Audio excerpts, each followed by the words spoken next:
দেশে ধর্ষণের ঘটনা বেড়ে যাওয়ায় বিক্ষোভে উত্তাল সারা দেশ। স্বরাষ্ট্র উপদেষ্টার পদত্যাগ ও ধর্ষকদের দৃষ্টান্তমূলক শাস্তির দাবি। এখন পর্যন্ত যতগুলো ধর্ষণ হয়েছে তার প্রত্যেকটার বিচার না হওয়া পর্যন্ত আমরা সমস্ত ক্লাস পরীক্ষা সমস্ত কিছু বর্জন করছি। এটা আমাদের লোক প্রশাসন বিভাগ, ঢাকা বিশ্ববিদ্যালয়ের সকল শিক্ষার্থী এবং শিক্ষকের সম্মিলিত সিদ্ধান্ত। শিশু ধর্ষণে জড়িতদের ছাড় নয় বললেন স্বরাষ্ট্র উপদেষ্টা। নারীর প্রতি সহিংসতা তদন্তের নির্দেশ, ছবি অপসারণের নির্দেশ হাইকোর্টের। সাবেক ওসি মজিবুর ও এসি ইকবালকে জিজ্ঞাসাবাদের অনুমতি। 12 মে আতিক সহ 10 জনের তদন্ত প্রতিবেদন দাখিলের নির্দেশ। চাঁদপুরে চুলার গ্যাস লিকেজে একই পরিবারে দগ্ধ 6, গুরুতর 4 জন। জাতীয় বার্ন ইনস্টিটিউটে সিদ্ধিরগঞ্জে দগ্ধ আরও একজনের মৃত্যু।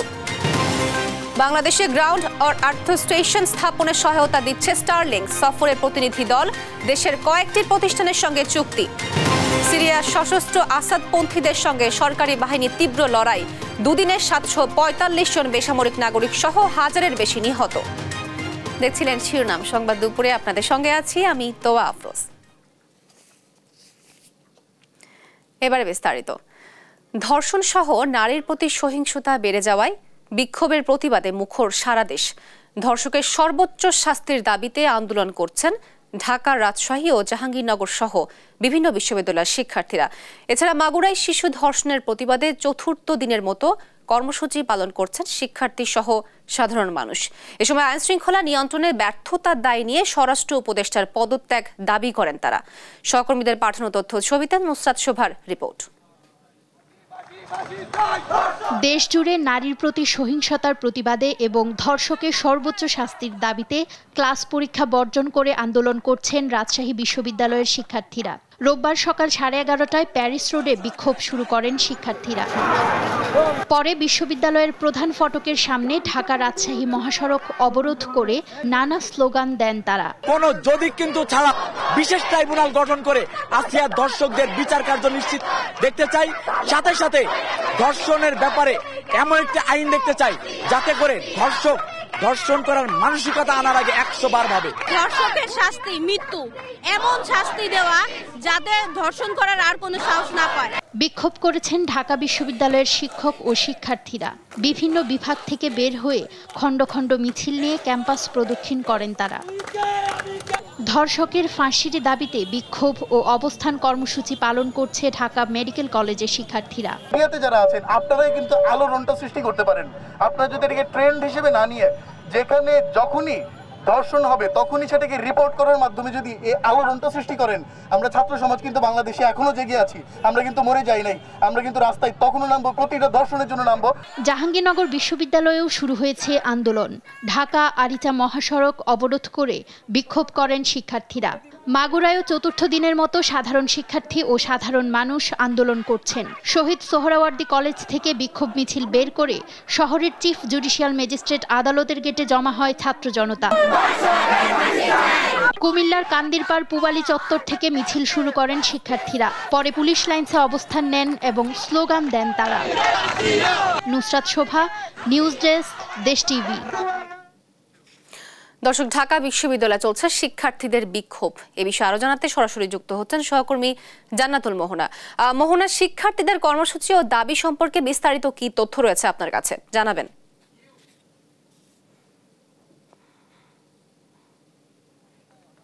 এই মুহূর্তে দাঁড়িয়ে আছি রাজু ভাস্কর পাদদেশের সামনে। আপনারা জানেন সারা দেশে ঝড় উঠেছে ধর্ষকের বিরুদ্ধে। সকলেই চাচ্ছে যেন যারা ধর্ষণের সাথে জড়িত এবং ধর্ষক যাদের তাদেরকে সরাসরি ফাঁসি নিশ্চিত যেন করা হয়, তারই দাবিতে কিন্তু রাজু ভাস্কর্যের পাদদেশে ঢাকা বিশ্ববিদ্যালয়ের বিভিন্ন বিভাগের শিক্ষার্থীরা এখানে অবস্থান করছে।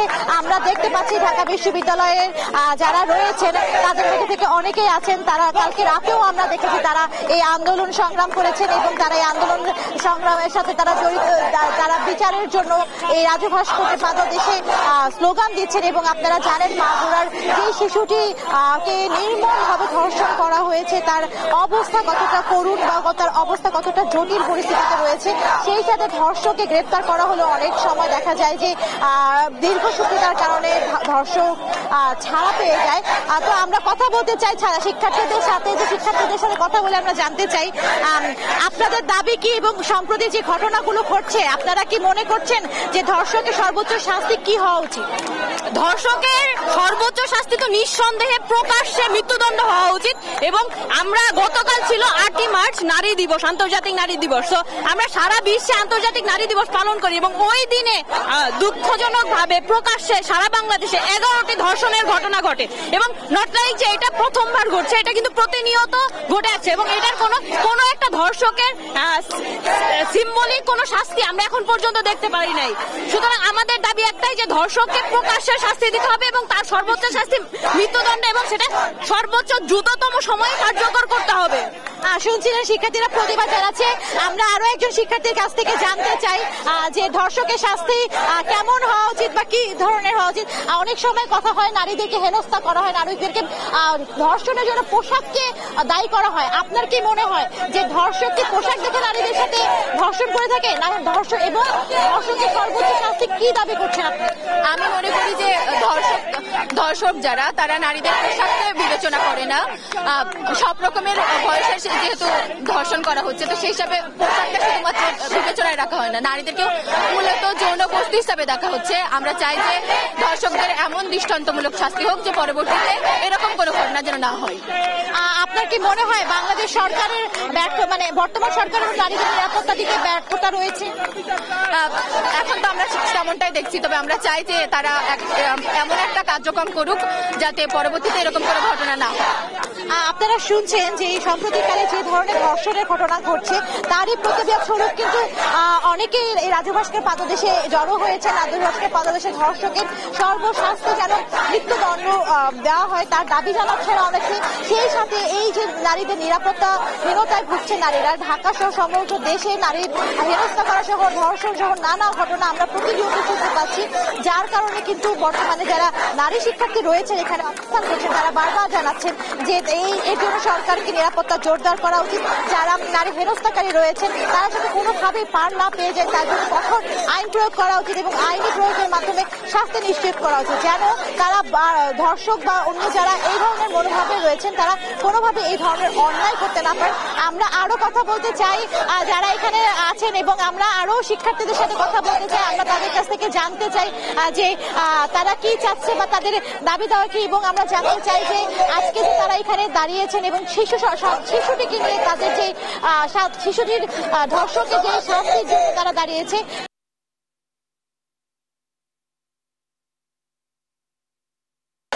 ধর্ষকের সর্বোচ্চ শাস্তি আপনি কি চান এবং আপনার কি মনে হচ্ছে বাংলাদেশের নারীরা নিরাপত্তাহীনতায় ভুগছে? বাংলাদেশের নারীরা নিরাপত্তাহীনতায় ভুগছে সেটা আমরা গতকালের দিকে তাকালেই বুঝতে পারি। গতকাল 8ই মার্চ নারী দিবস এবং নারী দিবসে আমরা 11টার বেশি ধর্ষণের সংবাদ পেয়েছি। আমরা ধর্ষকের সর্বোচ্চ শাস্তি চাই, প্রকাশ্যেও ধর্ষকের শাস্তি চাই। দর্শক শুনছিলেন যে ধর্ষকের শাস্তি যেন প্রকাশ্যে হয় এবং তেমনটাই দাবি করছেন ঢাকা বিশ্ববিদ্যালয়ের রাজু ভাস্কর পাদদেশে অবস্থানরত বিক্ষুব্ধ কিছু শিক্ষার্থীরা, এবং তারা জানাচ্ছেন ধর্ষকের শাস্তি যেন জনসম্মুখে হয় এবং সর্বোচ্চ শাস্তি দ্রুততম সময়ে নিশ্চিত করা হয়। তো রাজু ভাস্কর্য থেকে এই ছিল আমার কাছে সর্বশেষ সংবাদ। ঢাকা বিশ্ববিদ্যালয়ে চলছে শিক্ষার্থীদের বিক্ষোভ। এ বিষয়ে বিস্তারিত জানাচ্ছিলেন আমাদের সহকর্মী জান্নাতুল মোহনা। মাগুরায় শিশু ধর্ষণের ঘটনায় দোষীরা যেন কোনোভাবেই ছাড় না পায় সে বিষয়ে মন্ত্রণালয় সোচ্চার বলে জানিয়েছেন স্বরাষ্ট্র উপদেষ্টা জাহাঙ্গীর আলম চৌধুরী। সকালে শিশুটির চিকিৎসার খোঁজ খবর নিতে ঢাকা সেনানিবাসের সম্মিলিত সামরিক হাসপাতাল সিএমএইচে যান তিনি। এ সময় শিশুটির সর্বোচ্চ চিকিৎসা সেবা নিশ্চিত করতে হাসপাতাল কর্তৃপক্ষকে নির্দেশ দেন উপদেষ্টা। বলেন, আইনশৃঙ্খলা রক্ষাকারী বাহিনীকে নারী হয়রানি ও ধর্ষণের বিরুদ্ধে কঠোর অবস্থান নেওয়ার নির্দেশ দেওয়া হয়েছে। এ যাবৎ নারীরা প্রতি যত সহিংসতা হয়েছে সেগুলোর তালিকা করে তদন্ত দ্রুত সম্পন্ন করে আদালতে প্রতিবেদন দাখিলের নির্দেশনা দেওয়া হয়েছে বলেও জানান উপদেষ্টা। মাগুরায় শিশু ধর্ষণের মামলায় বিচার কাজ ৬ মাসের মধ্যে শেষ করার নির্দেশ দিয়েছেন হাইকোর্ট। একই সঙ্গে শিশুর পরিবারকে দেখভালে সমাজসেবা কর্মকর্তা নিয়োগ দিতে বলা হয়েছে। রোববার বিচারপতি ফারাহ মাহবুব ও বিচারপতি দেবাশিস রায় চৌধুরীর হাইকোর্ট বেঞ্চ এ আদেশ দেন। এর আগে ২৪ ঘন্টার মধ্যে ধর্ষণের শিকার শিশুটির ছবি সামাজিক যোগাযোগ মাধ্যম সহ ইন্টারনেট থেকে সরানোর নির্দেশ দেওয়া হয়। শনিবার সকালে এ ঘটনায় মামলা করেছে শিশুটির মা। এদিকে বিএনপির ভারপ্রাপ্ত চেয়ারম্যান তারেক রহমানের নির্দেশে ধর্ষণের শিকার পরিবারকে বিনা খরচে আইনি সহায়তা দিতে ৫ সদস্যের আইনজীবী প্যানেল কাজ শুরু করেছে বলে জানিয়েছে দলটির আইন সম্পাদক।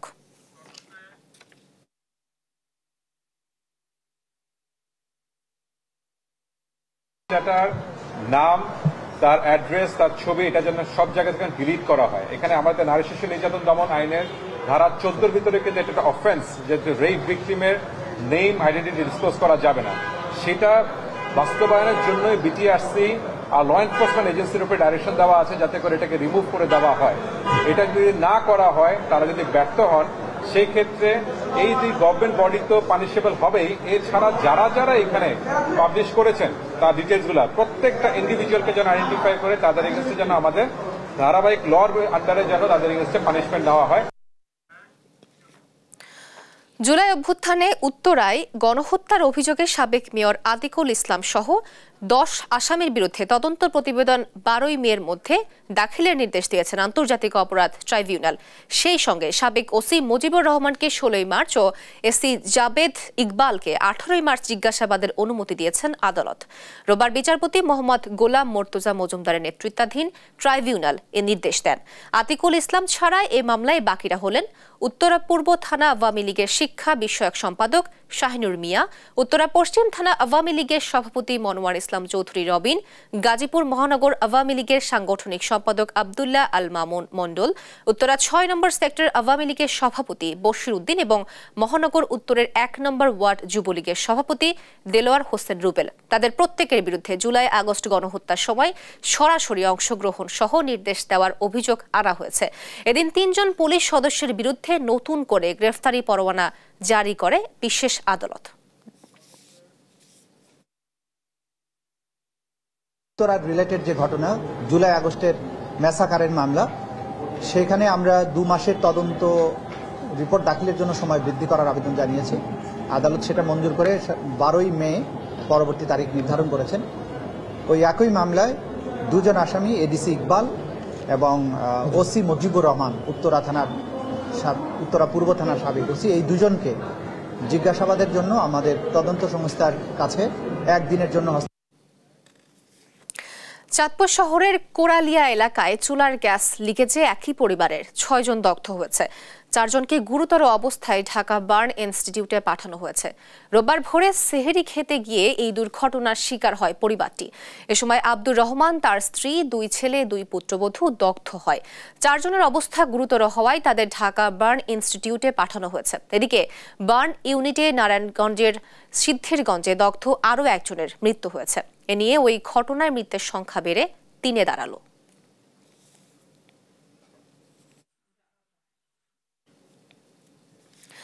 বাংলাদেশি প্রতিষ্ঠানের সঙ্গে কাজ শুরু করেছে স্টারলিংক। স্টারলিংকের সঙ্গে চুক্তিবদ্ধ হয়ে দেশীয় কয়েকটি প্রতিষ্ঠান বাংলাদেশ গ্রাউন্ড আর্থ স্টেশন স্থাপনে সহায়তা দিচ্ছে।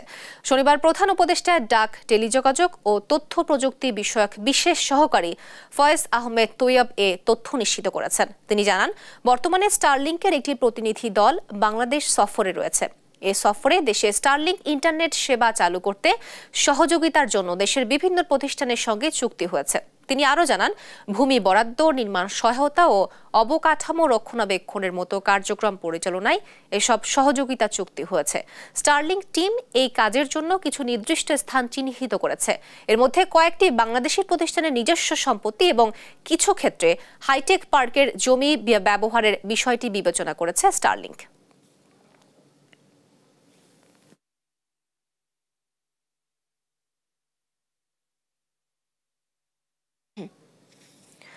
আম প্রতীক চেয়ে আবেদন করেছে ন্যাশনাল পিপলস পার্টির একাংশ। রাজধানীর আগারগাঁওয়ে নির্বাচন কমিশন সচিবালয়ে কমিশনের সঙ্গে বৈঠক, শুনানি ও আলোচনা শেষে একথা জানিয়েছেন দলটির চেয়ারম্যান ডক্টর ফরিদুজ্জামানের নেতৃত্বাধীন 4 সদস্যের প্রতিনিধি দল। ডক্টর ফরিদুজ্জামান বলেন, দেশ পলাতক স্বৈরাচারী সরকারের মদতপুষ্ট হওয়ায় 14 জন স্থায়ী কমিটির সদস্যের স্বাক্ষরে দল থেকে শেখ সালাউদ্দিন সালুকে বহিষ্কার করা হয়েছে। এরপর থেকে দলের ভেতরে ফাটল ধরাতে পাইতারা করা হচ্ছে বলে অভিযোগ করেন তিনি। এর আগে নির্বাচন কমিশনের সঙ্গে বৈঠকে বসেন শেখ সালাউদ্দিন সালু।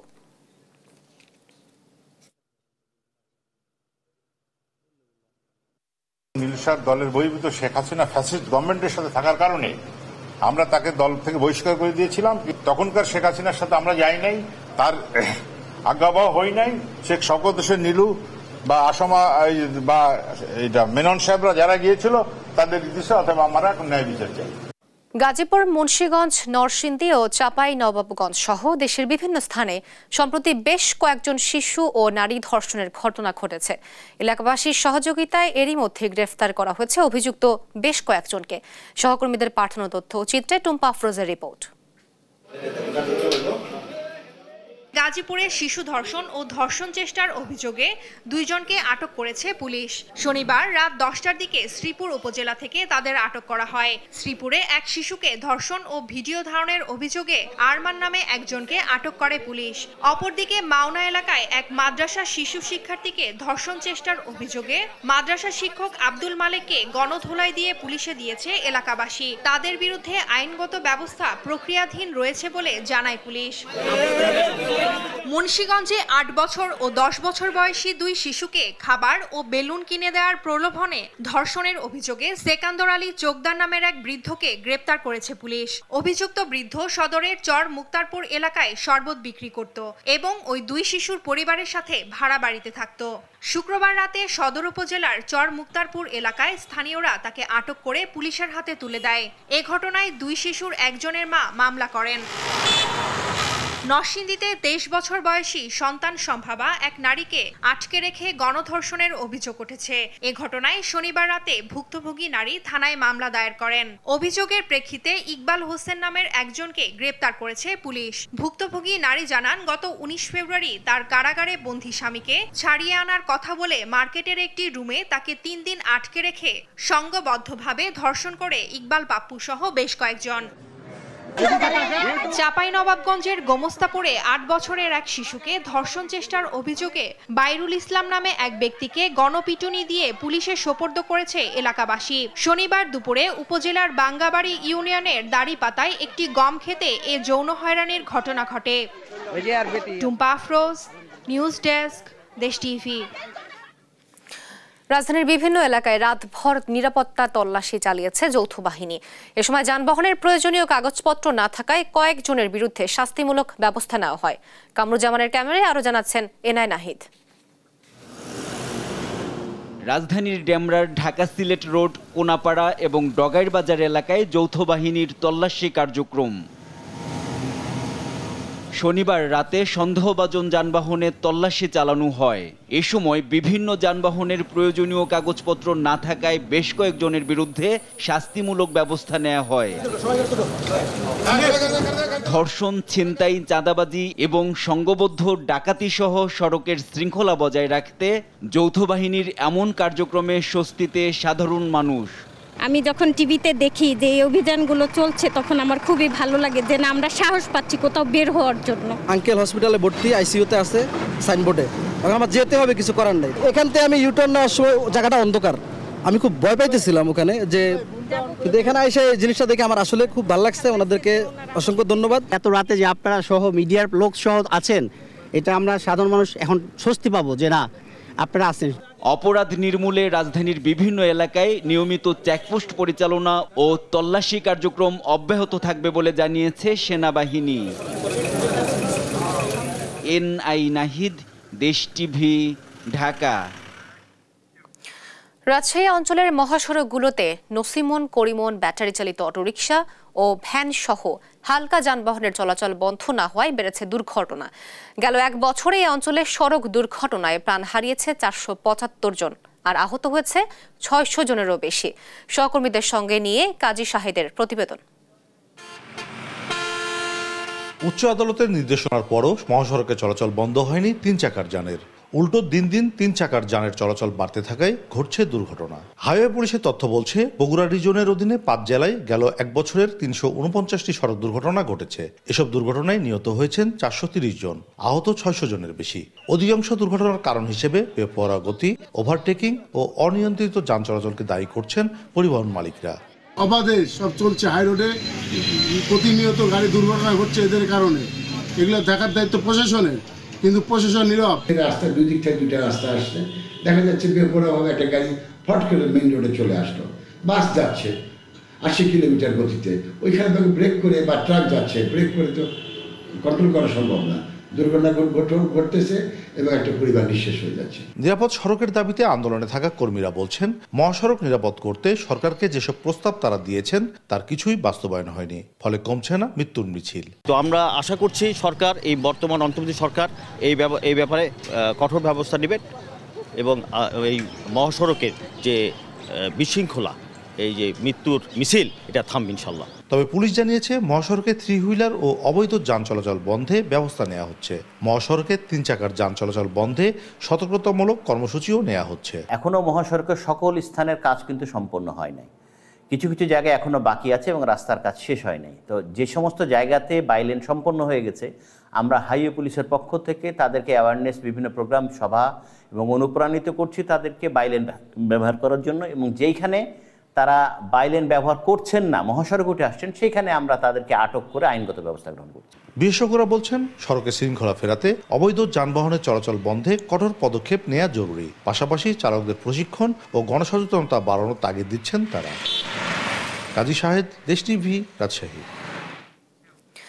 রাজধানীর গ্রিন রোডের রসনা বিলাস ও গ্রিন বাংলা রেস্তোরাঁয় অবৈধভাবে বছরে 66 লাখ টাকা সরকারি গ্যাস ব্যবহারের প্রমাণ পেয়েছে দুদক।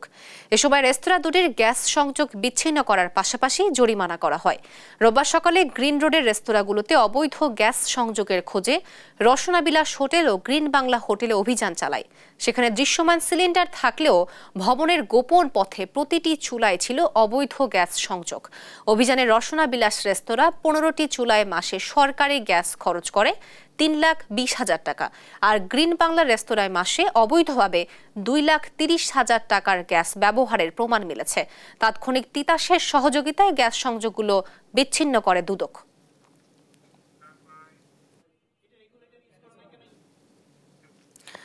শরীয়তপুরের কোটাপাড়া সেতুতে ঝুঁকি নিয়ে চলছে যানবাহন।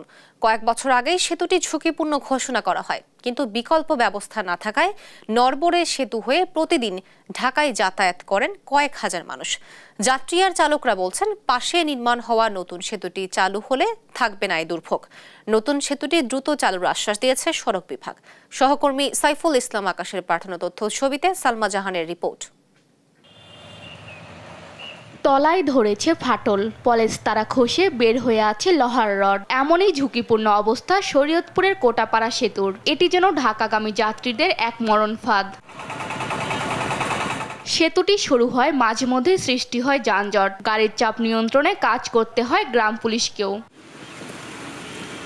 ঝুঁকিপূর্ণ সেতুর কথা মাথায় রেখে পাশে 58 কোটি টাকা ব্যয়ে নতুন সেতু তৈরির উদ্যোগ নেয় সড়ক বিভাগ। 2019-20 অর্থ বছরের নির্মাণ কাজ শুরু হয়ে শেষ হওয়ার কথা ছিল 2022 সালের জুনে। তবে নানা জটিলতায় এখনও সেতু যান চলাচলের উপযোগী করা সম্ভব হয়নি। তাই বাধ্য হয়ে পুরাতন ঝুঁকিপূর্ণ সেতু দিয়ে যাতায়াত করছে যাত্রী, চালক ও পথচারীরা।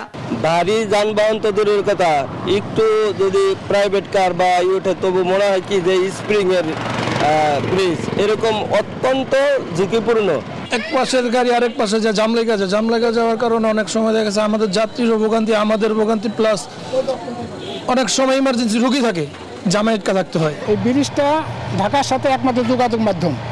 আমরা চাই যত তাড়াতাড়ি সম্ভব নতুন ব্রিজটা আমাদের ঠিক করে দেওয়া হোক। নতুন সেতুর মূল নির্মাণ কাজ শেষ হয়েছে। সংযোগ সড়ক সহ বাকি কাজ দ্রুত শেষ করে সেতুটি যান চলাচল উপযোগী করার আশ্বাস দেন এই কর্মকর্তা। আমরা ঠিকাদারকে বলেছি যাতে যানবাহন পারাপার হতে পারে সেতু দিয়ে, সে ব্যবস্থা করতে।